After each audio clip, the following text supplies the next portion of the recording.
Hello and welcome back to your own channel Indian Defense Analysis, where we bring to you all the latest development happening in the defense sector.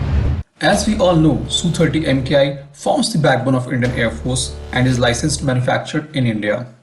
Indian Air Force at present operates a fleet of 272 Su-30 MKIs. It was once one of the best fighter jets in this category, but now it is a 25-year-old technology that needs a midlife upgrade to stay relevant, enhance performance and service lives, and most importantly, be combat ready for the modern era aerial warfare.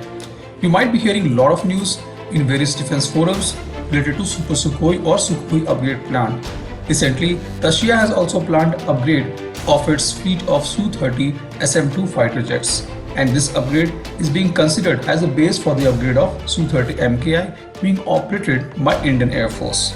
Also, the procurement of 29 MiG-29 and 12 Su-30 MKIs is undergoing price negotiations with Russia. In the recent development, Russia has offered India its Khibiny-U electronic warfare system that is under fuselage mounted unit. It provides cover for an air grouping against enemy radars and space-based assets.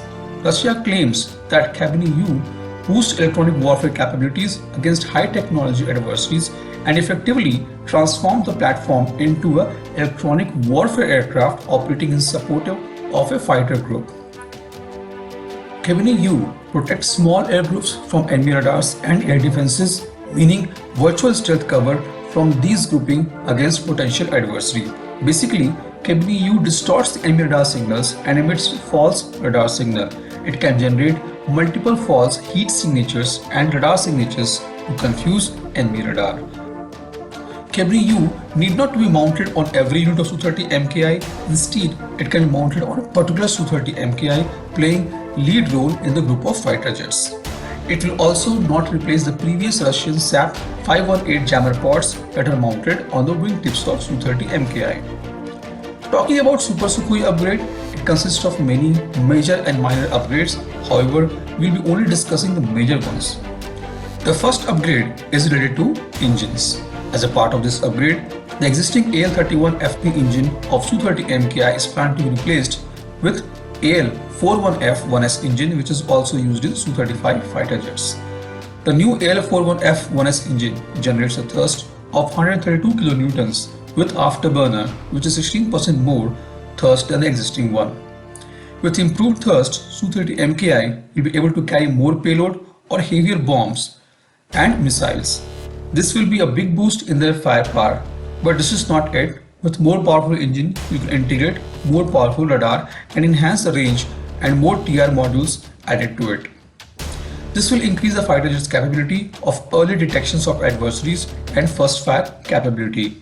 The new AL-41F1S engine will have the service life of 4,000 hours, which will be double of the existing engine. Also, the mass of AL-41F1S engine and dimension is similar to AL-31FP engine, which means the engine can easily be integrated with Su-30 MKI without any structural modifications. The new AL-41F1S engine is also more fuel efficient, which will reduce the per hour flying cost and at the same time increase the operational range of the fighter jet. However, Indian Air Force has budget constraints, due to which it is more unlikely that Indian Air Force will go for the upgrade of engine due to the high cost of engines offered by Russia. Now we'll talk about the options available for the upgrade of radars in Su-30 MKI. The Su-30 MKI has a powerful N011M bars PESA Russian radar. N011M has a 400 km search range, a maximum 200 km tracking range, and 60 km in the rear hemisphere. The radar can track 15 aerial targets and engage 4 simultaneously. As a part of Super Sukhoi upgrade, Russia is offering Zug AESA radar. However, DRDO is offering Uttam AESA radar, which is completely an indigenous technology. This radar can easily scale up and down, means you can increase or decrease the TR modules depending on the requirement. Su-30 MKI will need a large antenna as it has a bigger frontal nose cone. Therefore, the Uttam AESA radar, which is going to be integrated with Su-30 MKI, will pack more TR modules. The Su-30 MKI can accommodate approximately 1200 to 1300 TR modules. it will be much cheaper than Russian radar and will be easy to integrate with indigenous air-to-air and air-to-surface weapons. HAL and LRDE have already completed the feasibility study and findings of the same has been accepted by Indian Air Force. Once the project is cleared, the development of new Uttam AES radar which fits Su-30 MKI nose will begin. The present fleet of Su-30 MKIs is equipped with mission computer cum display processor MC486 and DP30MK DV LPD developed by India's very own DARE Defense Avionics Research Establishment. The 32-bit mission computer performs mission-oriented computations, flight management, reconfiguration cum redundancy management, and in-flight system tests. According to DARE, they have developed advanced computers for next-generation aircraft, and the one developed for this MK1 and MK2, which are PowerPC-based computing architecture, which is 64-bit, and it is a big improvement in the processing power. The next upgrade is related to cockpit of Su-30 MKIs. India's HAL has already showcased newly upgraded cockpit, which now features two high-resolution LCDs with a multifunctional control panel with a wide 20x30 heads-up display, which is at par with the cockpit of Su-35. Samtel or DARE will develop the new high-resolution LCDs.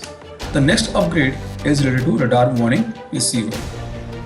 The existing Su-30 MKI fleet are equipped with DARE developed Tarang 2 RWR. Su-30 MKI has always struggled with a powerful RWR system.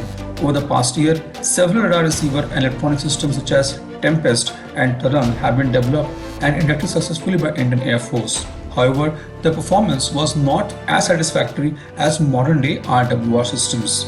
The next-generation electronic warfare systems needs next-generation RWR, which can be delivered by RWR-118. The digital radar warning receivers developed by DRDO will be purchased for the Indian Air Force Su-30 MKI fleet.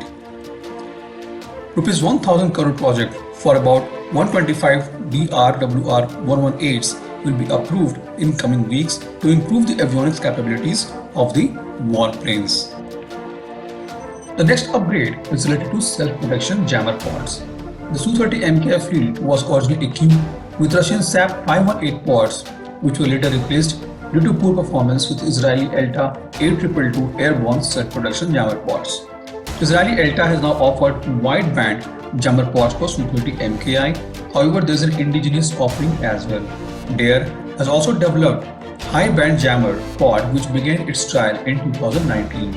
As discussed before, Russian offering is also not bad considering its capability. The next upgrade is related to IRST or Infrared Search and Track System. The existing fleet of Su-30 MKIs is equipped with Russian OLS-30 IRST, which will soon be replaced by indigenous IRST developed by BEL. It will be far more advanced and will be tuned to detect stealth aircraft at longer range. The next upgrade is related to Integrated Communication Suite. INCOM. Su-30 MKI fleet are equipped with HAL developed Integrated Communication Suite INCOM 1210A, which will be replaced by indigenous SDRs. It is being developed by WHOMSOEVER jointly with BEL for all fighter jets in Indian Air Force fleet. These SDRs will be jam resistant with secure features. The next and the last upgrade is related to radio altimeter.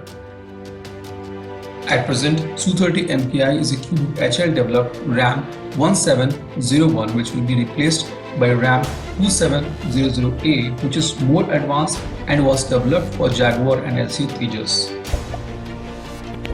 This was today's update. Please let us know what is your views about these in comment section. Feel free to post your comments and suggestions about any topic related to defense sector on which you want to hear from us. With this, I would like to say goodbye and Jai Hind friends. Please like and subscribe our video if you have not done already. We will be soon back with more interesting and amazing development happening in defense sector.